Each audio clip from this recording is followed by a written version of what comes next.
तर मध्य पूर्व आशियामध्ये सुरू असलेल्या युद्धाचा सर्वाधिक फटका भारताच्या तेल पुरवठ्याला बसण्याची शक्यता आहे। भारत दररोज सुमारे 85% अधिक तेलाची आयात करतो। त्यामुळे भारताच्या तेल पुरवठ्याबाबत चिंता व्यक्त केली जाते।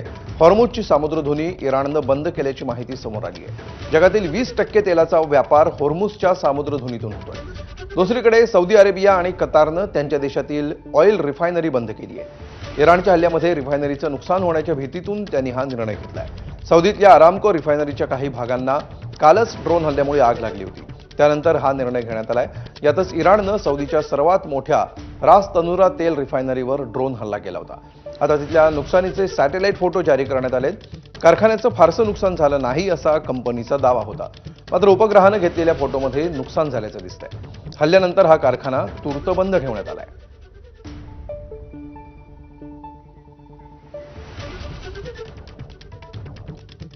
रोज तब्बल 85% कच्च्या तेलाची आयात होते।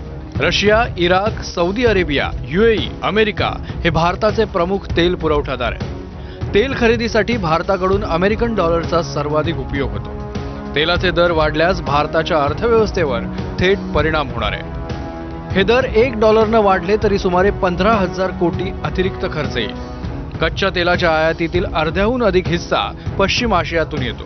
पश्चिम आशियातील समुद्रमार्ग हा भारताच्या तेल आयातीचा मुख्य मार्ग आहे। युद्धामुळे पुरवठा थांबल्यास भारताकडे 40 ते 45 दिवस पुरेल इतकाच तेल साठा उपलब्ध आहे। पेट्रोल, डिझेल, CNG, घरगुती गॅसचे दर यामुळे वाढण्याची शक्यता आहे। तर इराणच्या ड्रोननं ओमानमधल्या बंदरांना टार्गेट केल्याची माहिती समोर आली आहे। ओमानच्या सल्लाला बंदरावर इराणनं हल्ला केलेला होता आणि याआधी ओमानच्या या बंदरावरील स्कायलाइट या तेलवाहू टँकरवर इराणनं हल्ला केला होता। ओमान अमेरिकेला मदत करत असल्याच्या रागातून इराण ड्रोन हल्ले करत असल्याचं कळतंय।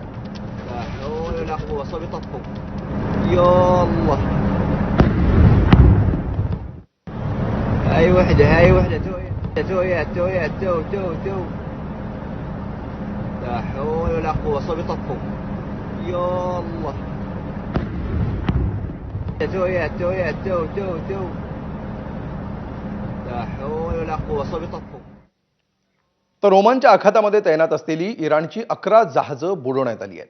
अमेरिका आणि इस्रायलनं जोरदार मारा करत इराणची 11 जहाजं नष्ट केली आहेत। ओमानच्या आखातामध्ये इराणी नौदलाची ही जहाजं तैनात करण्यात आली होती। त्या जहाजांचा वापर आखाती देशांवर समुद्रातून हल्ला करण्यासाठी करण्याचा इराणचा कट होता। मात्र ही जहाजं नष्ट करून समुद्रामध्ये बुडवण्यात आली।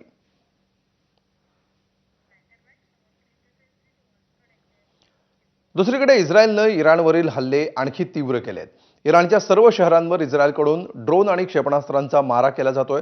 काही वेळापूर्वीच इराणमधील उर्मिया शहरावर हल्ला झालाय। या हल्ल्याची दृश्यही समोर आली आहेत।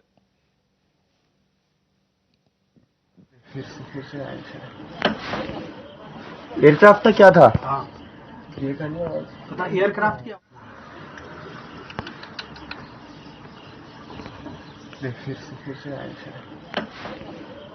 एयरक्राफ्ट क्या था?